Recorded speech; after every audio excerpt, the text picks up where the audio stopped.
I was telling some of the organizers before I walked up here that I was really glad there was a break, because Admiral Mix is a hard act to follow. I thought she did a tremendous job. It's really exciting to hear about everything they have going in the U.S. public health. We'll get through the normal disclaimers pretty quick. But I'm here today to talk a little bit about disruption in healthcare, disruption with data, disruptive innovation.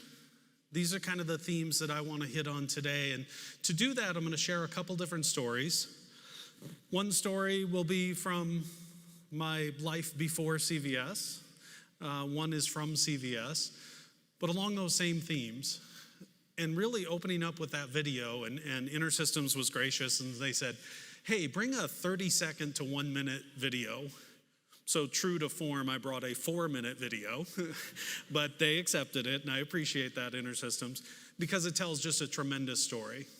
I imagine not many of you who are familiar with CVS knew that CVS had infusion nurses going to patients' homes.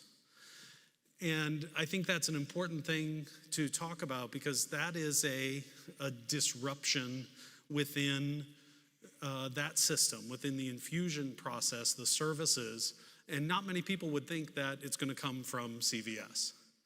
So I'll talk a little bit more about what all the different things that go on at CVS Health, but first I want to tell a couple other stories.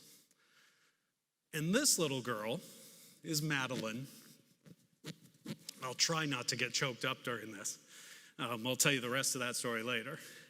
But she was a bit of a disruption when she arrived 6 weeks early and surprised her mom and I as our first child.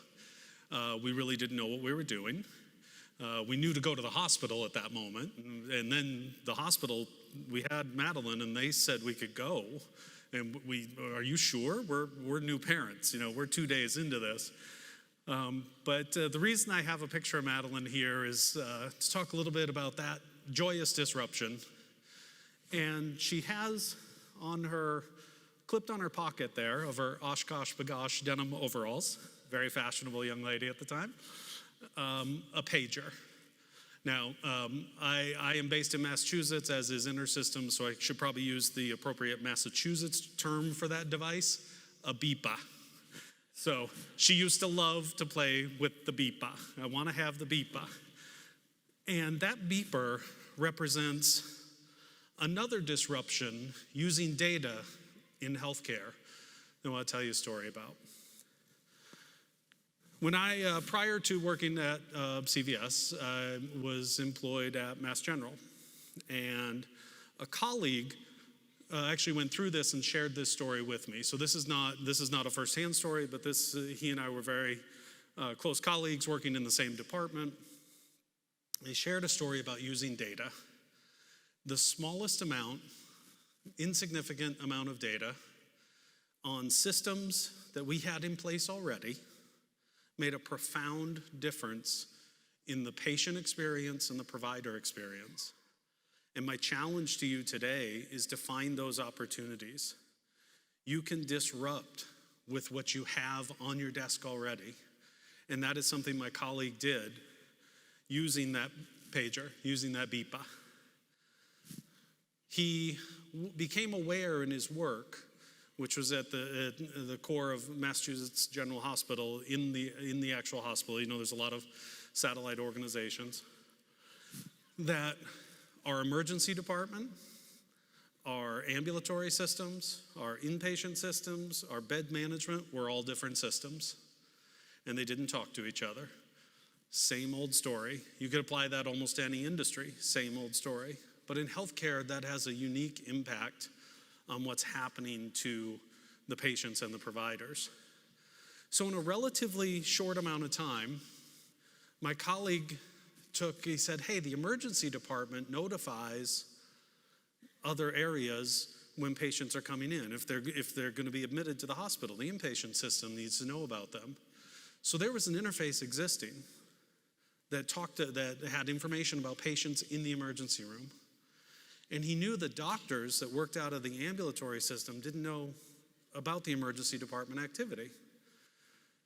So really on what we would call a stealth project, not approved, not funded, but didn't really need that much because the data existed, he took a feed from the emergency department and created a system that would find the primary care or the responsible physician, and if the physician wanted it, would send a message to that alphanumeric pager that, hey, Dr. Smith, your patient, Mr. Jones, has presented in the Mass General Emergency Department. Very simple. The doctors became aware of what was happening. The doctors then knew, a little bit more about their patients, that in such a large organization and with all this data, maybe they didn't know before. And that's a key piece. Like, we didn't have to invent something new. We didn't have to create new widgets. We didn't have to do much of anything. I know my former colleague would argue that. They lost a weekend working on this.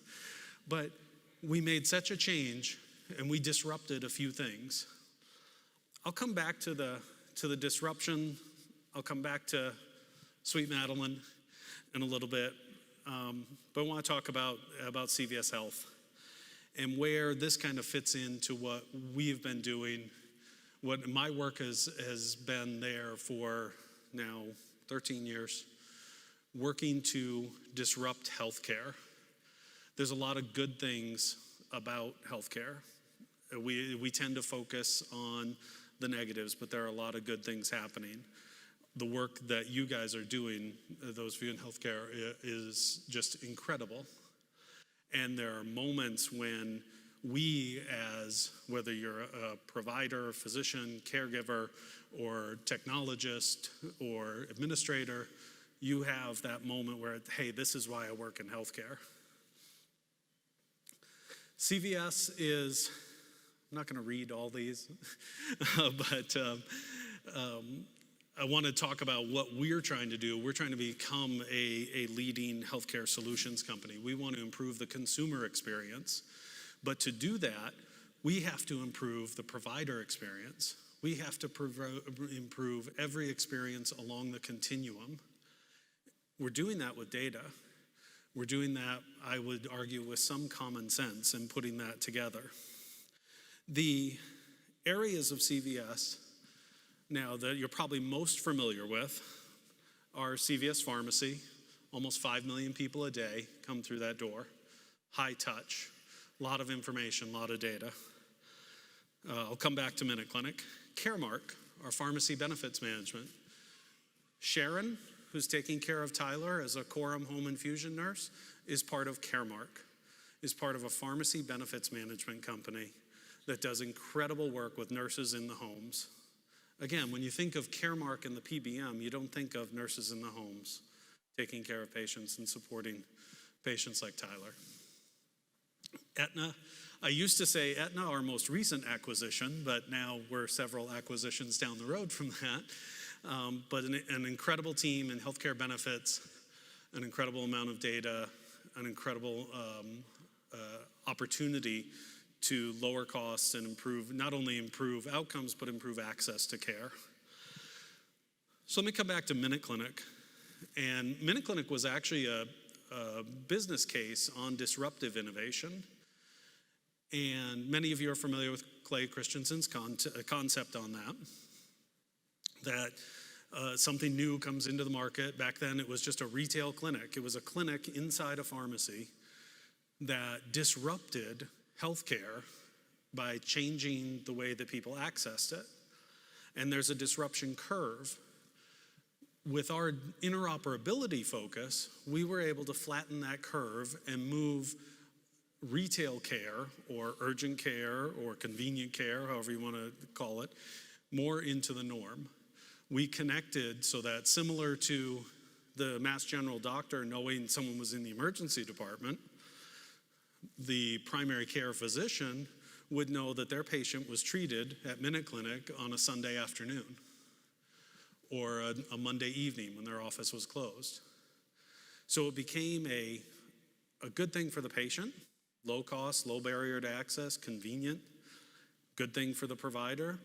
I'm not doing more on calls. I know what's happening with my patients. I'm getting that information. And really started to change how we thought of our healthcare continuum. This became another lever within the continuum that we could use as a population to get healthcare, to access healthcare.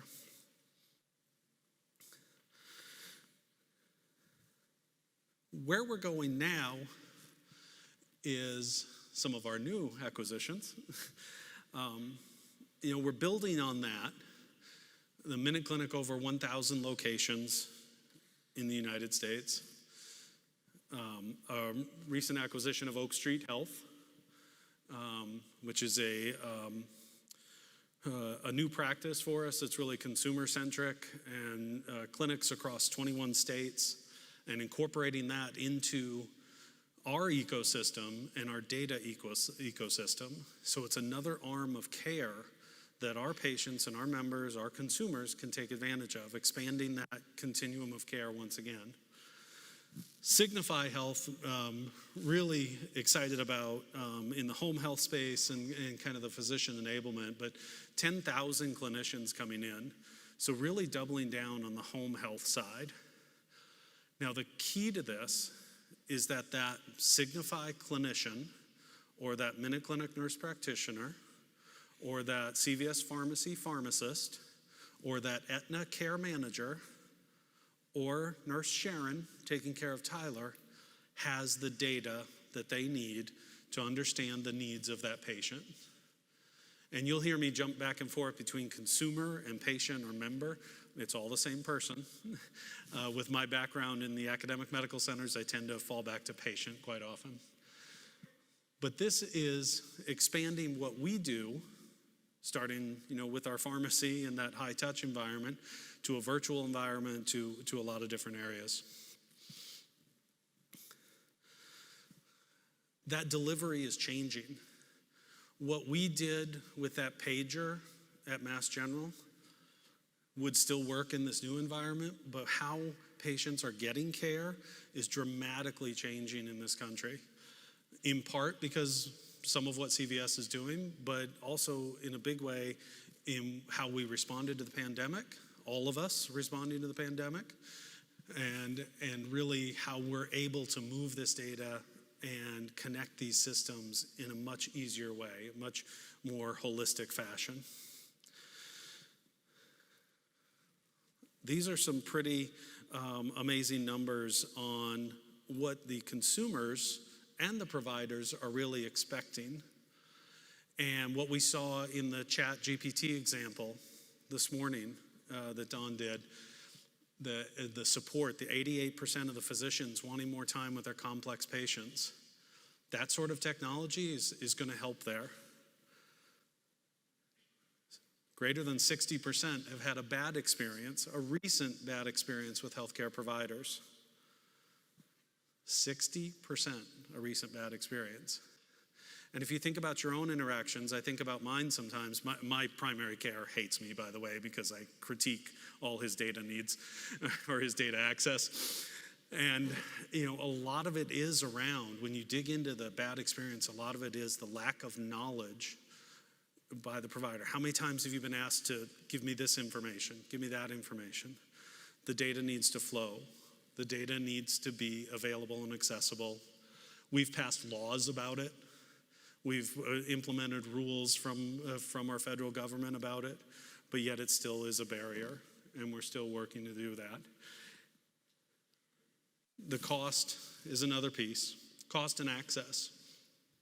We used to say at Minute Clinic, part of the positive piece of retail health is that it was accessible. You could get in and see someone. Back when I first joined Minute Clinic, there was I think it was about a 6 to 8 week wait on average to see your primary care physician. So you end up going to the emergency room for something really bad, or you sit in your house, how's that rash? 2 months later, you're finally able to be seen. You end up going to the emergency room, the highest cost area of care. Yet you introduce a little disruption minute clinic. I can be seen today. You connect it with data. Okay, here's Jim's diagnosis. Here's what we did. Here's our note with Jim. And all goes in and integrated into the clinician's workflow, my primary care physician. We've lowered the cost. We've improved access. Hopefully, we've improved the consumer's experience. I know I've been a minute clinic patient. It certainly was easier than going to my primary care. So it's an incredible push that we're getting on these different levers. But again, just like that Mass General experience, or even go back to Madeline, she wanted the BIPA. We had it. We had it, and we could put it to use. We could put it to use to inform those physicians. We could put it to use across the board. So retail and urgent clinics have really stepped in to do this. You see us with Oak Street and with an investment that it's not an acquisition, but an investment we've announced in Carbon Health. It'll expand our urgent care access or urgent care footprint. And our friends at Walgreens plan to open, 1,000 primary care clinics. These are huge numbers, represents huge data. The data has to flow, and that's what CVS is committed to.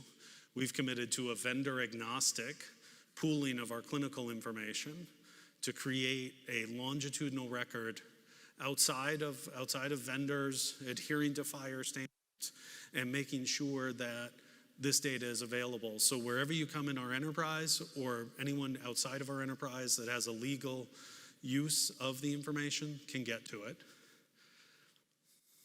We're really excited about all the opportunities there.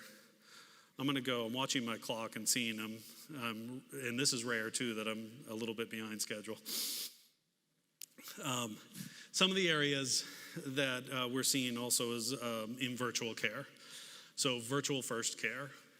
Now this was available before the pandemic. We had telehealth. Remember we used to call it telehealth? Now it's virtual care. Sounds much more official. Took a pandemic to change that term, I believe, from telehealth to that. But we have the ability to access providers remotely. We have retail and urgent care growing exponentially from not just us, from others as well. And really the tech enablement is, the tech-enabled hybrid care is making sure our digital solutions connect it all so that if you start in a virtual space or start in a retail urgent care space and then need to move to a higher level of care, a different level of care, a different site of care, that information is flowing in there for the consumer. And that creates a much quicker and more enjoyable. Remember, that's over 60%. So I think me saying connected touch points are key is really redundant, but some of the areas, some of the things that we're excited about behind this is the data connection. We think this is slowly becoming not so much a disruption, but more of the norm that we believe can improve and move forward our healthcare system, our entire ecosystem. One area that I want to call on here is the 50-state access, including behavioral health. There's been a lot of talk about behavioral health, mental health coming out of the pandemic, and we have made a commitment to make sure that that is accessible as well. We're not talking about just pink eye and earaches and sore throats. We are talking about true healthcare problems that people will benefit from access to a provider 24/7 in all 50 states. Really excited about the work some of my colleagues are doing there.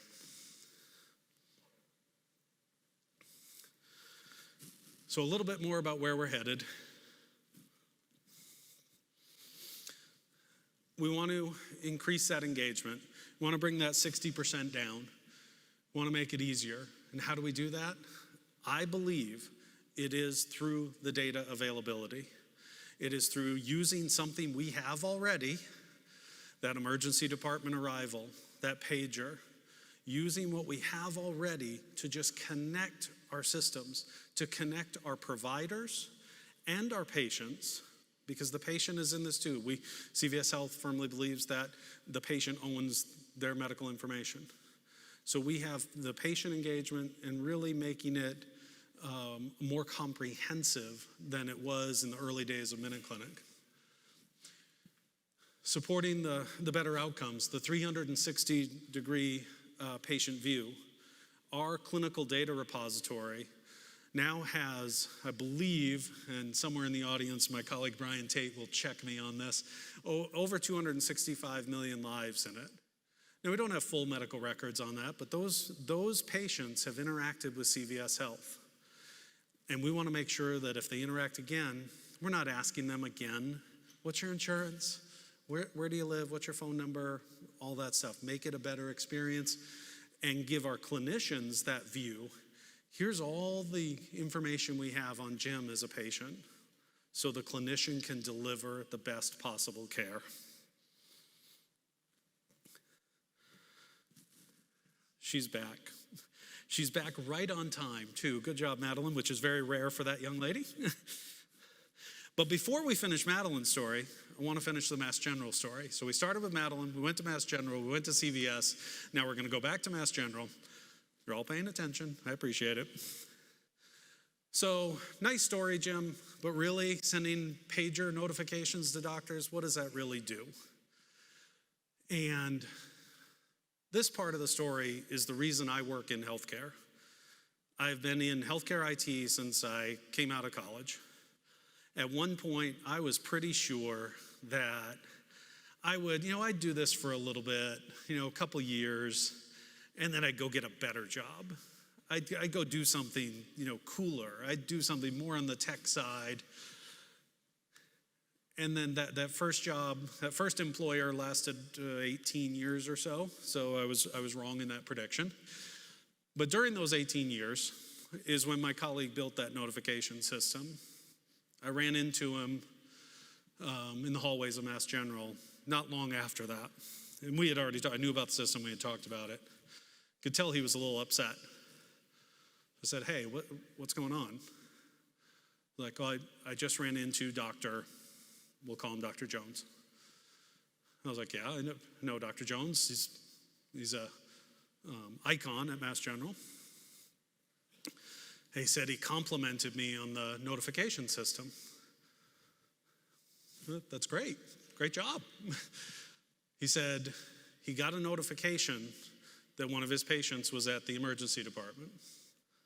Well, data we had, the system we had, pager that he had.